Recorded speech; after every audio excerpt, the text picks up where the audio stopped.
Debbie and I have a funny story to tell you about COVID. Now, the background of the story is that my wife is a serious germaphobe.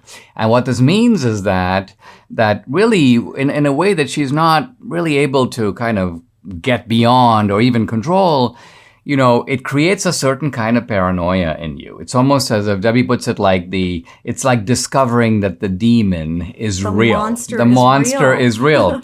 And you have a real epidemic. Uh-huh. And so the thing you feared is something you now have to deal with. And so Debbie's been somewhat, cloistered, I'll go do speaking events. Yeah, but to be honest, I've been like this pretty much 20 plus years. I as I told you before, when we first met, I was constantly Purelling and I was constantly cleaning the seats of the airplane, and people would look at me like I had two heads, because they're like, what is she doing?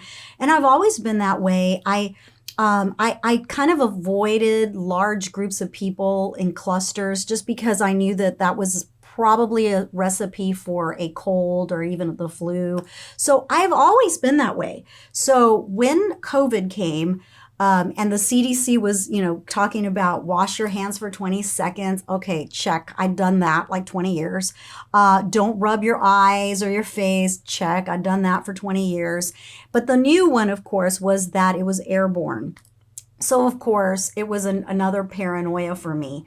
But every time Dinesh, and I really, honestly, I stopped going to events with Dinesh because of it. I was just too paranoid to go. So Dinesh would go. For well over a year. Oh, yeah. Now, the thing about it is I had less speaking. Obviously, there were because of shutdowns and things. Yeah, but you still had But I still had quite a bit. Oh, and yeah. so I remember the fall of 2020, I did a bunch of events. And the funny thing was every time I would get ready to go to an event, not only would I be heavily equipped with Purell, all kinds of wipes. Yeah, I would call him. Do you have your masks? How many masks? Do you have your Purell in your pocket? Before he would go to the event, like I would text him. I go, is your Purell in your pocket? Remember, after like 5 All right, handshakes, so, but despite all that, Debbie would always say, you're going to get COVID. You're going to get COVID. You're going to get COVID. Yeah, you're going to bring home COVID. And to be honest, I kind of assumed that at some point I probably would get COVID.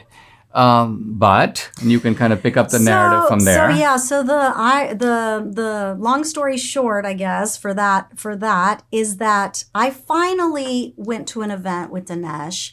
You're in Texas. Near our house in early August. And they wanted me to sing the national anthem, and which I gladly did. And I knew some of those people because of my interaction in politics in Fort Bend County. And so anyway, so I knew some of them, and it was great to see them again and all that. But so I was like, I went with him and I was like, okay, well, I think I'll be okay. And guess who gets COVID? Well, before you lead up to that, what happens is, so then there's a VIP reception where I shake a bunch of hands and take some photos. And Debbie's like, you go ahead and do the VIP. I think I'll just sit here at the table. This way I'll avoid like an extensive interaction with people. So I go march along, do the VIP, meet all these people and so on. And then what happens? Yeah, and I stayed behind. You stayed behind. I stayed out in the open. And so what happens is that I get COVID, and I go, hey. The funny thing was when Debbie first gets COVID, I wouldn't say she tries to pin it on me, but she assumes that I probably got it and gave it to her. Right. So she's like, do you have any symptoms? I'm like, no, I'm fine. And she goes, well, I've got a scratchy throat and I'm starting to feel a little feverish. And I'm like, you may want to take a test. Yeah, I know. And it was such a bummer because we were actually going on vacation for 4 days, that weekend. So all that to say. It was the literal day before. Oh my gosh. All that you were very disappointed. I was very disappointed. And Dinesh thought it was kind of comical at the fact that it was me that got it. Ironic. Me that got it and not him. And to be honest, you're probably going to get it. Our doctor said you probably will get it at some point. Well, even since then, I've done probably 4 or 5 events subsequently. Yeah. And to be honest, I've got events almost every week. Not this weekend, but almost every other weekend till the election. Yep. And every time I go and come back, Debbie's like, "How are you feeling? Any sneezes? Any watery eyes?" Yeah. And I'm like, "No, I'm totally fine." So I'm beginning to joke that I'm actually immune to COVID. No. But according to Debbie, there's no such thing. No, you're not. There's no such thing as... You're just very lucky.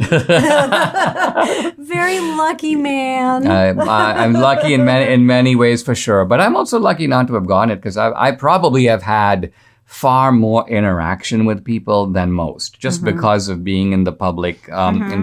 That's not to say you haven't gotten other illnesses, because you have, and that's another story, funny as well. Yeah, to be honest, Debbie never gets a cold. In all the years I've known her, I think you've 20 only years maybe. You rarely, if ever, get a cold. Yeah, no.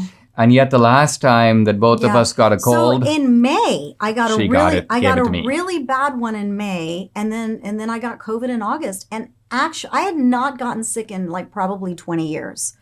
And so that was just kind of shocking. And it was the same thing. She goes, "Do you have any symptoms?" Thinking I must have gotten it because I got it from some surface or fomite, as Debbie calls it. And I'm like, "No, I have no symptoms." So she got it and gave it to me. Yeah.